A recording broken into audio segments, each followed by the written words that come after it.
Kanka geçen bir video izledim. Adam elinde ateş tutuyor ama yangın söndürme sistemi bir türlü çalışmıyor. Millet de bu fıskiyeler çok geç devreye giriyor, işe yaramaz falan yazmış. Gerçekten öyle mi yoksa biz mi yanlış biliyoruz? Bak kanka, bu sistemler aslında direkt olarak alevi veya dumanı algılamıyor. Nasıl çalıştığını şöyle anlat. Duman değil, sıcaklığı algılıyor. Belirli bir ısı seviyesine genellikle 68 ile 93 santigrat dereceye ulaştığında aktif oluyor. Fıskiyenin içindeki özel bir cam tüp. Sıvı genleşince bu tüp patlıyor ve su püskürüyor. Yani aslında hemen su fışkırmıyor. Çünkü sistemi yanlışlıkla devreye sokmamak için belirli bir sıcaklık bekleniyor. Çünkü yanlış yerlerde patlamasını istemeyiz. Bu hem gereksiz bir maliyet olur hem de işlevini düzgün bir şekilde yapamaz. Bu cihazda bulunan renkli tüpleri fark etmişsindir. Her renkli tüpün kullanıldığı farklı alanlar var. Örneğin turuncu tüpü taktığın zaman 57 derecelik soğuk hava depoları ve düşük sıcaklık alanlarında kullanılıyor. Kırmızı tüpleri taktığın zaman 68 santigrat derece standart binalar, ofisler, evler en yaygın olan yerlerde kullanılıyor. En çok kırmızı tüpler kullanılıyor yani. Örneğin mavi tüpler 141 santigrat dereceli yüksek sıcaklıklı olan sanayi ve üretim alanlarında kullanılıyor. Hele siyah renkli olanlar var ki 260 santigrat dereceye kadar ekstrem sıcaklık koşullarında çalışıyor. Takılan bu cihazların takıldığı yer de çok önemli.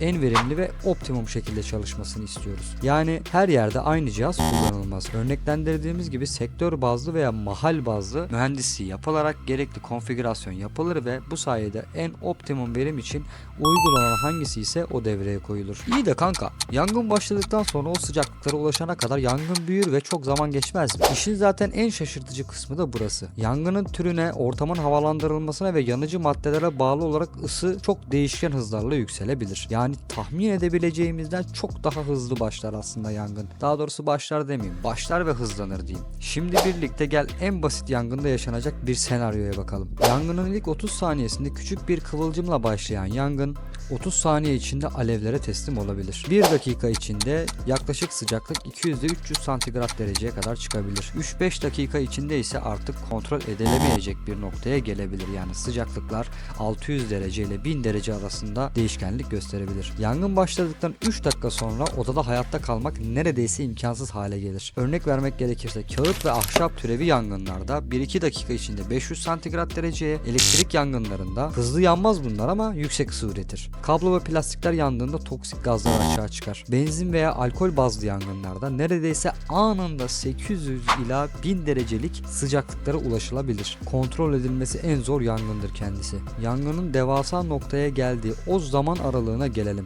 Flashover yani parlama noktası olarak adlandırılan bu yangının en korlandığı nokta. Bir odadaki tüm yanıcı maddelerin aynı anda alev aldığı kritik sıcaklıktır. Artık yangın büyümüş, o noktaya gelmiştir. Sıcaklık 500 ile 600 santigrat dereceye ulaştığında flashover gerçekleşir. Yani yangın artık harlanır, tabiri caizse harlanır ve artık kontrol edilemeyecek bir noktaya gelir. O da saniyeler içinde tamamen alev alır. Gördüğün gibi en basit yangında bile ısı çok hızlı şekilde yükselir. Basit bir yangın bile 1 dakika içinde 300 derecelere kadar ulaşır. 3 dakikadan sonra 1000 dereceye kadar, çünkü bu kelebek etkisiyle büyüyen bir şey yangın. Artık flashover gerçekleştiğinde kaçış şansı neredeyse sıfıra yakındır. Bu yüzden yangınlarda ilk müdahale çok kritiktir. Yani tam bu noktada bahsettiğimiz yangın fıskiyeleri çok önemli. Gerektiği zamanda çalışma şartlarını karşıladığı anda devreye giriyor ve yangını önlüyor. Hatta Amerika Birleşik Devletleri'nde Ulusal Yangından Koruma Derneği'nin düzenlediği rapora göre bu sistemler %96 oranında yangını kontrol altına alıyor ve ölüm riskini azaltıyor. Vay canına, bu sistemler epey iyiymiş. Evet, oldukça iyi. Keşke kullandığımız her yerde olsa.